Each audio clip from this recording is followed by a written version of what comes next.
మీ car కి best ceramic coating premier care Apexar car detailing studio for contact.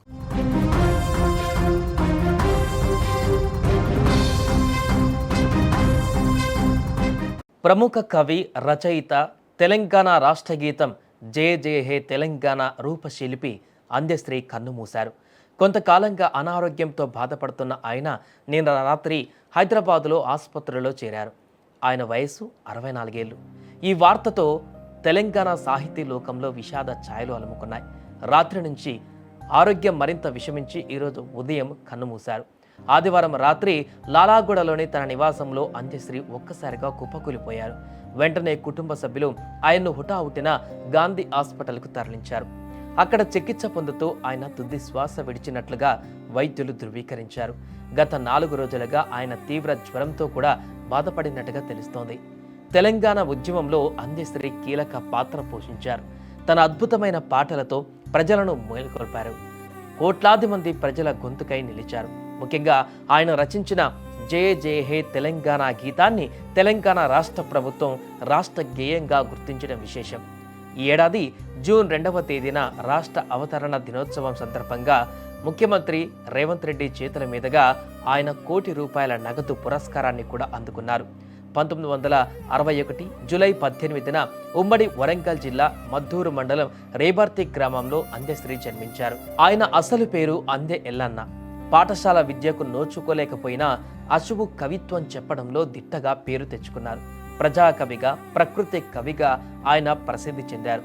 ఆయన రాసిన మాయమైపోతున్నడమ్మ మనిషన్న వాడు ఆ పాట తెలుగు ప్రజల హృదయాలలో చిరస్థాయిగా నిలిచిపోయింది. ఆయన మృతి పట్ల ముఖ్యమంత్రి రేవంత్ రెడ్డి, మాజీ ముఖ్యమంత్రి కేసీఆర్ సహా పలువురు మంత్రులు, రాజకీయ ప్రముఖులు, సాహితీవేత్తలు తీవ్ర దిగ్భ్రాంతి వ్యక్తం చేశారు.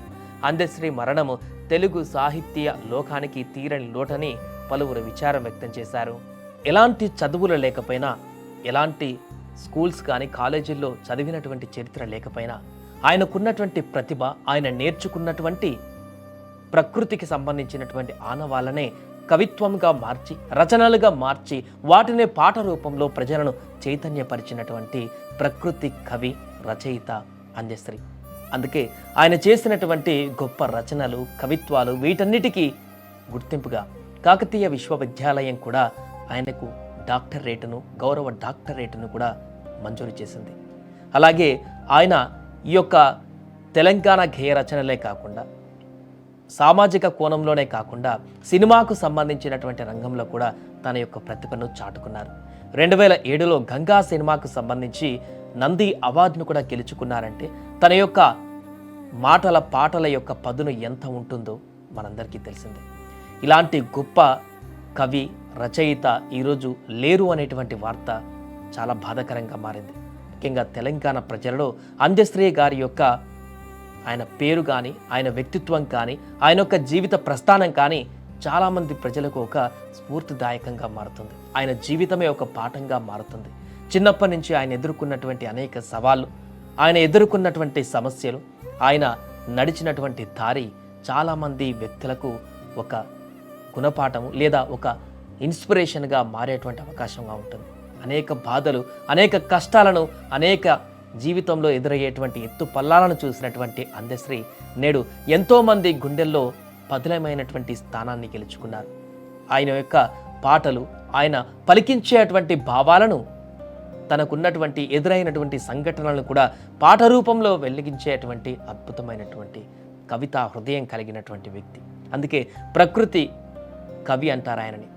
చాలా అద్భుతంగా పరిస్థితులకు అనుగుణంగా అప్పటికప్పుడే పాటలను అల్లేటువంటి నైజం అందెశ్రీ సొంతం. అలాంటి గొప్ప రచయిత, 64 సంవత్సరాల వయసున్నటువంటి అందెశ్రీ ఈరోజు కన్నుమూశారు. గత కొన్ని రోజులుగా కొంత అనారోగ్య సమస్యలతో బాధపడుతున్నట్టుగా చెప్తున్నారు కుటుంబ సభ్యులు. నిన్న రాత్రి కూడా ఊహించినటువంటి విధంగా ఒక్కసారిగా ఆ సమస్య ఎక్కువైపోయి ఆయన స్పృహ తప్పినట్టుగా తెలుస్తుంది. వెంటనే హాస్పిటల్కి తీసుకురావడంతో గాంధీ ఆసుపత్రికి ఈరోజు ఉదయం ఆ యొక్క తీవ్రత మరింత ఎక్కువైపోయి వైద్యులు ఎంత కృషి చేసినప్పటికీ కూడా ప్రాణాలు కోల్పోయినట్టుగా తెలుస్తుంది. దీంతో తెలంగాణ సమాజం, తెలుగు సమాజం మొత్తం కూడా ఇప్పుడు అందెశ్రీ మరణం పట్ల తీవ్ర దిగ్భ్రాంతి వ్యక్తం చేస్తోంది.